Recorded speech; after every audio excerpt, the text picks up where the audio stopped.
और किन्नर अखाड़े ने ममता कुलकर्णी को महामंडलेश्वर के पद से हटा दिया है। इतना ही नहीं, ममता कुलकर्णी को महामंडलेश्वर बनाने वाले लक्ष्मी नारायण त्रिपाठी को भी आचार्य के पद से हटा दिया गया है। किन्नर अखाड़े के संस्थापक अजय दास ने कार्रवाई की है। अब नए सिरे से अखाड़े में पुनर्गठन होगा। आपको बता दें, ममता कुलकर्णी को महामंडलेश्वर बनाने को लेकर कई संतों ने आपत्ति जताई थी, अलग अलग बयान भी आए थे। उनका जो गैंगस्टर से जुड़ा हुआ मामला है वो बार बार निकलकर सामने आया था। हालांकि कहा यह भी जा रहा है कि क्या जो संस्थापक हैं किन्नर अखाड़े के अजय दास, वो सक्षम हैं इस कार्रवाई को लेकर।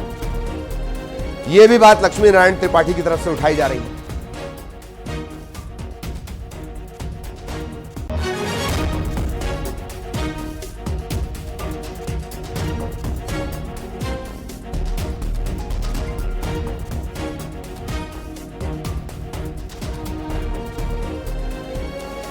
सहयोगी अंशिका हमारे साथ जुड़ी हुई है। अंशिका के पास आपको लिए चलेंगे। अंशिका, बड़ा घटनाक्रम ममता कुलकर्णी को लेकर, और यह दिखा रहा है कि अखाड़े के अंदर जो कलह थी अब वो खुलकर सामने आ गई है। क्या कुछ घटनाक्रम, क्या कुछ अपडेट आपके पास? बिल्कुल ललित, और दूसरा रीजन ये भी है कि जो ग्लैमर की दुनिया से पहले से ही जुड़े रहे हैं, ये नहीं चाहते हैं तमाम महात्मा और तमाम जो साधु हैं कि कहीं से भी उसका कनेक्शन किसी भी अखाड़े से हो। और एक लेटर उन्होंने जो जारी किया है उसमें उन्होंने ये बताया है कि बहुत जल्द ज्ञात हो जाएगा ममता कुलकर्णी को भी इस बारे में, और साथ ही लक्ष्मी नारायण त्रिपाठी को भी, क्योंकि एक लेटर के जरिए जो किन्नर अखाड़े के संस्थापक है ऋषि अजय दास, उन्होंने बड़ी कार्रवाई कर इसकी जानकारी दी है। ममता कुलकर्णी को किन्नर अखाड़े के महामंडलेश्वर पद से उन्होंने हटाया है, और जिन्होंने महामंडलेश्वर का पद दिलाया था ममता कुलकर्णी को, उन्हें भी अब हटा दिया गया है। किन्नर अखाड़े के संस्थापक ऋषि अजय दास ने ममता कुलकर्णी और लक्ष्मी नारायण को हटाने की जानकारी एक जो लेटर है उसके जरिए दी थी, और उसमें रीजन भी बाकायदा उन्होंने मेंशन किया था। तो कुल मिलाकर हम ये समझ सकते हैं कि ग्लैमर के जो फील्ड में रह चुके हैं या जिन्होंने बहुत ज्यादा चकाचौंध वाली दुनिया देखी है, कहीं ना कहीं उससे हटकर अब चाहते हैं कि लोग जुड़े तो ठीक है, नहीं तो ज्यादा इसको नहीं जो है अलाउ किया जा रहा है। बिल्कुल बिल्कुल, बहुत धन्यवाद। लेकिन आप हमारे साथ बने रहिएगा अंशिका, आगे भी आपके पास हम अपडेट के लिए इसे लेकर आएंगे। तो महाकुंभ हादसे की जांच भी तेज हो गई है। जांच आयोग की टीम प्रयागराज पहुंची है। तमाम पहलुओं को लेकर यह आयोग पड़ताल करेगा। 1 महीने के अंदर जांच आयोग हादसे की रिपोर्ट सौंपेगा। महाकुंभ हादसे की जांच के लिए आयोग जो बनाया गया है वो प्रयागराज टीम पहुंच चुकी है, जहां पर यह भगदड़ हुई थी। वहीं से इसकी पूरी पड़ताल शुरू होगी। 1 महीने के भीतर इसे रिपोर्ट सौंपनी है।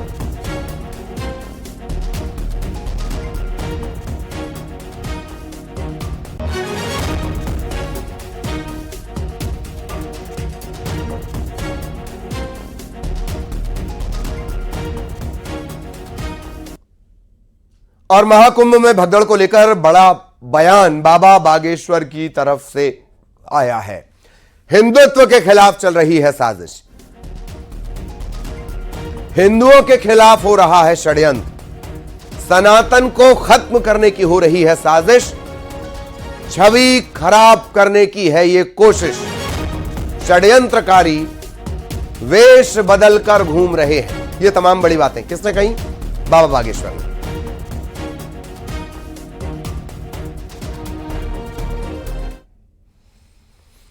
जगह जगह आग लगाई जाएंगी, अभी और उपद्रव करेंगे, छवि को खराब करने के लिए, सनातन को मिटाने के लिए, हिंदुत्व के ऊपर प्रश्न चिन्ह खड़ा करने के लिए बहुत षड्यंत्रकारी यहाँ वेश बदल के घूम रहे हैं। सरकार निश्चित रूप से सतर्क है। जांच कमेटी गठित हुई है, तो तथ्य निकल के आएंगे, बहुत बारीकी से जांच होगी।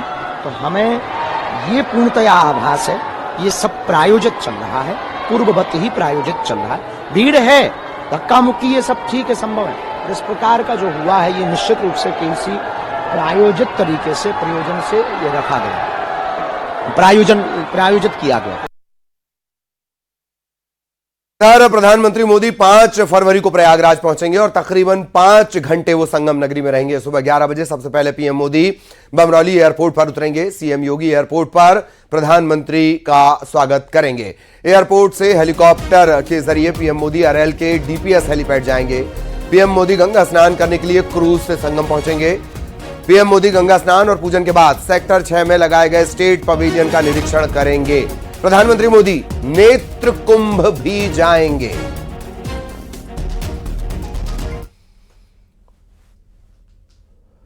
और महाकुंभ में अभी भी जन सैलाब लगातार उमड़ रहा है। दोपहर 12 बजे तक की बात कर ली जाए, 95 लाख से ज्यादा श्रद्धालुओं ने स्नान किया है। आपको बता दें कि अब तक 30 करोड़ से ज्यादा श्रद्धालु संगम में आस्था की डुबकी लगा चुके हैं।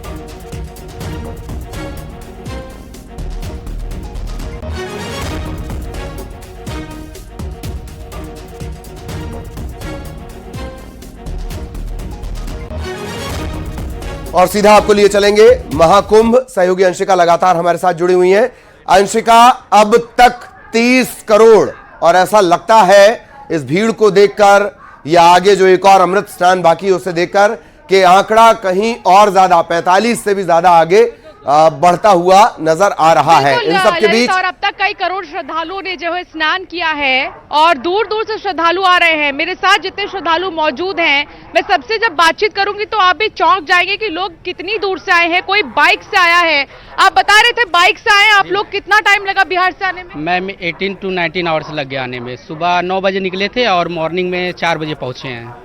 कितने लोग थे बाइक पे? आपका कितना बाइक था? हम दो जन थे, एक ही बाइक से आए हैं और चेंज कर करके ड्राइव करते हो, क्योंकि काफी ट्रैफिक था और बहुत जगह रोड जो है ना जाम किया हुआ था और पीछे बस से भी काफी लोग फंसे हुए थे और उन्होंने बताया लगभग 8 घंटे 10 घंटे से जाम में फंसे हुए हैं। लेकिन हमारे पास बाइक थी तो थोड़ा हम लोग साइड से आगे निकल गए। लेकिन मुझे लगता है लगभग 8 या 10 घंटे का जर्नी है, लेकिन उसमें हमें 18-19 घंटे लग गए आने में।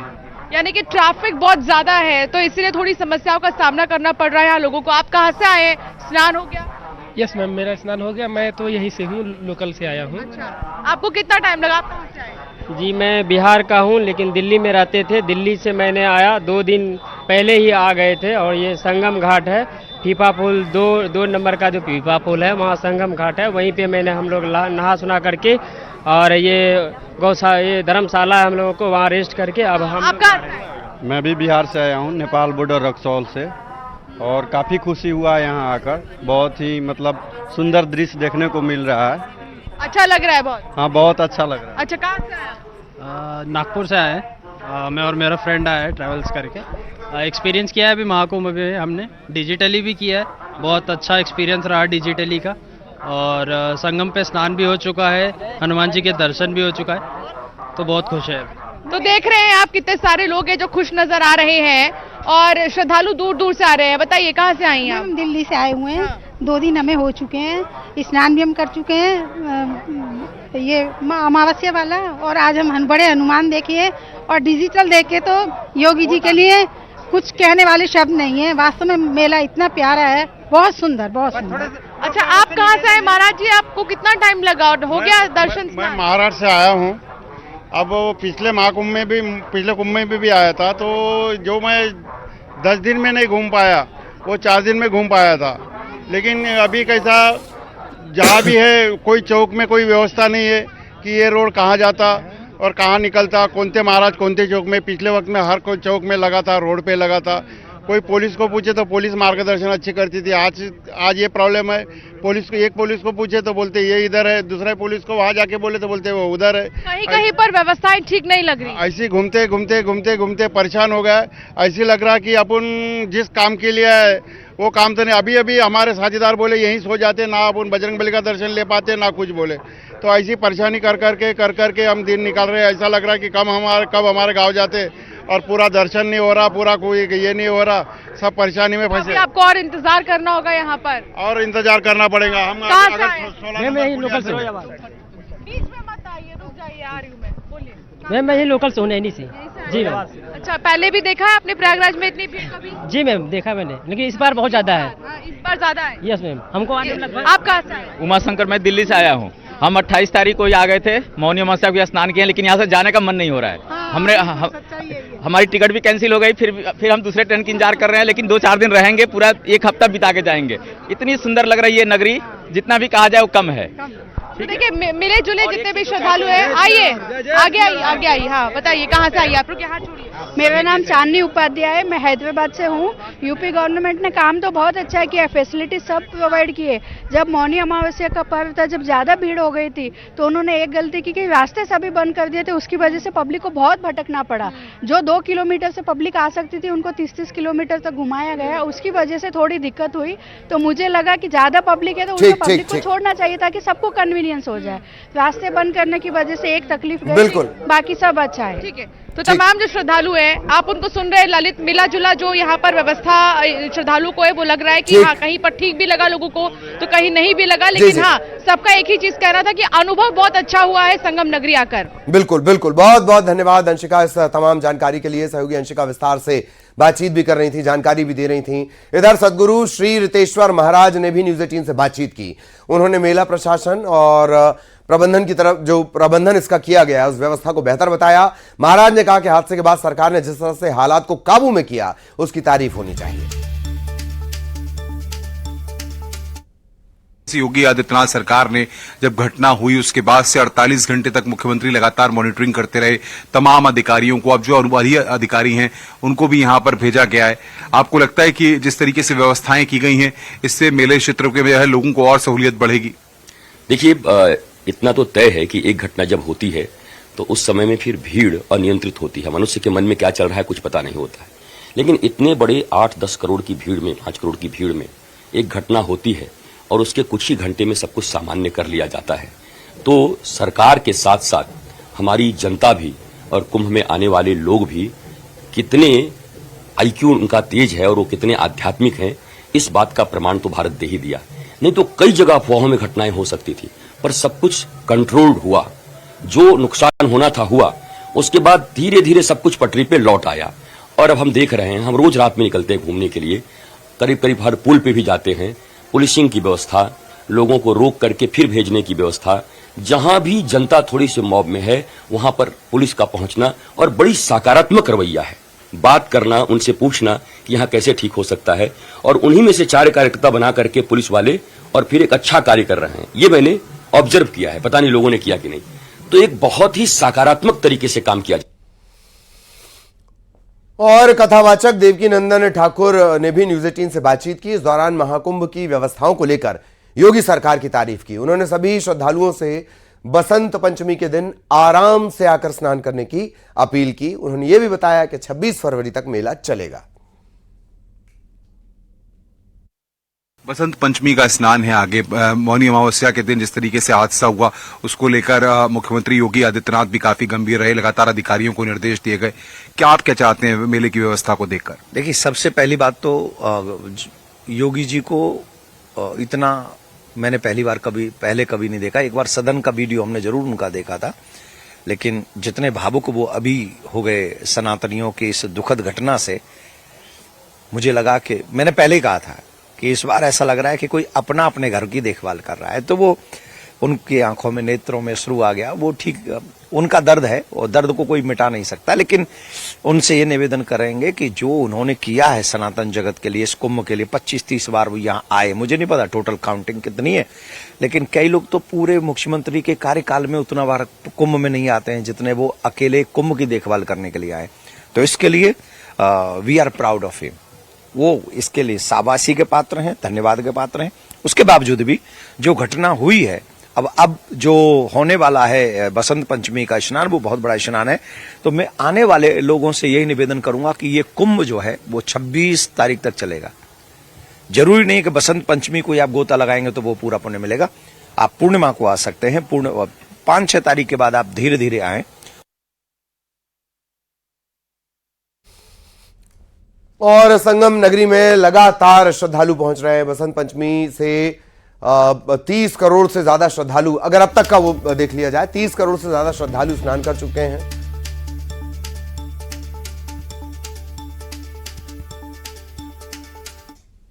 मतलब अनुभूति हम आपको बता नहीं सकते, इतना खुश हैं हम लोग और बहुत खुश हैं। बहुत अच्छा स्नान है, बहुत अच्छी व्यवस्था है। हम लोग बहुत खुश हैं। हम इलाहाबाद से ही हैं, हम लोग संगम स्नान किए हैं।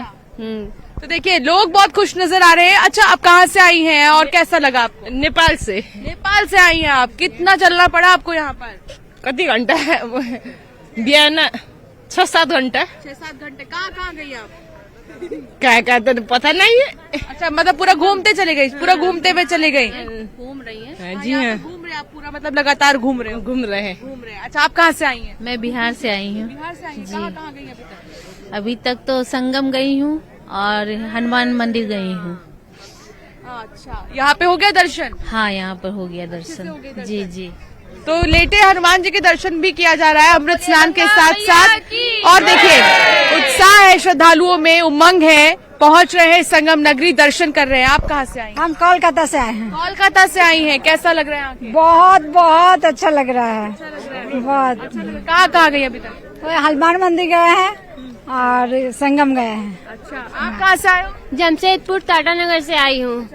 बहुत अच्छा, बहुत सुंदर जगह भी है और मुझे बहुत यहाँ आकर मुझे बहुत ज्यादा ही दिल खुश हो गया। और 3 फरवरी को होने वाले अमृत स्नान में भी करोड़ों श्रद्धालुओं के आने का अनुमान है। इसी को देखते हुए महाकुंभ पहुंचे श्रद्धालुओं ने लोगों को एक खास संदेश भी दिया है। महाकुंभ 2025 जारी है। कई दौर ये महाकुंभ इस वक्त देख रहा है। इस बीच कुछ श्रद्धालुओं से बात करने की हम कोशिश यहां पर करेंगे ताकि महाकुंभ में आए श्रद्धालु अब आस्था की डुबकी को लेकर, एक श्रद्धालु जिसे जागरूक भी होना चाहिए व्यवस्थाओं को लेकर, क्या इस वक्त वो सोच रहा है और किस सोच के साथ वो यहाँ पर आया हुआ है। आप सब कहाँ से आए हैं? जयपुर से आए हैं। एक लंबा सफर आप लोगों ने भी तय किया है, तो अभी आप स्नान के लिए जा रहे हैं। अच्छा, क्या आपको लगता है, कैसी आपको फिलहाल अभी व्यवस्थाएं नजर आ रही हैं? व्यवस्थाएं बहुत बढ़िया करी गई हैं और जो भी व्यवस्था है सब अच्छी है। जो संगम में आए हैं, संगम में आने का मतलब है संयम से आए। अगर संयम से सोए तो व्यवस्था सारी अच्छी है। फिर संयम रखेंगे, अगर कोई भी भगदड़ मस्ती कुछ भी होता है तो आप अपने जो भी आपका साथ है उसको संयम से उसको उठाएं। बहुत अहम बात यहाँ पर देखिए, शायद इसी को कहा जाता है एक जागरूक श्रद्धालु। संगम का अर्थ संयम, संयम से आए और संयम से आस्था की डुबकी लगाएं। तो ऐसा तो नहीं है कि एक बार डुबकी लगाएंगे फिर अगले दिन आएंगे, फिर ऐसा कुछ? एक ही बार लगानी है। अगर ये बहुत बड़ा पर्व है और अपनी जितनी हिसाब से जनसंख्या है सभी को मौका मिलना चाहिए। तो मेरा ये अनुरोध है कि आपके अगर स्नान हो चुके हैं तो आप अपनी डुबकी लगा के और मैं इस बात के लिए दिल से धन्यवाद करना चाहती हूँ अपनी पूरी टीम की तरह कि एक जागरूक श्रद्धालु जब खुद से ये कहते हैं कि संयम का यहाँ पर पूरा धैर्य का परिचय आप दें और डुबकी एक बार लगाकर दोबारा से अपनी मंजिल में यहाँ पर जाएं, क्योंकि ये महापर्व है। बेटा आप भी यहाँ पर आए हुए हो ना, तो कैसा लग रहा है आपको? बहुत अच्छा लग रहा है। अच्छी व्यवस्थाएं लग रही हैं? बहुत अच्छी व्यवस्था है, बस धक्का मुक्की नहीं होनी चाहिए। अगर और चलते वक्त किसी इंसान को उठाया जाए, कोई गिर रहा है तो उनके पास चला ना जाए, उनकी मदद करनी चाहिए। सब संयम से चलेंगे तभी एक साथ अपन सब मिलजुल के एक साथ। और इसी के साथ इस बुलेटिन में इतना ही। खबरें जारी रहेंगी।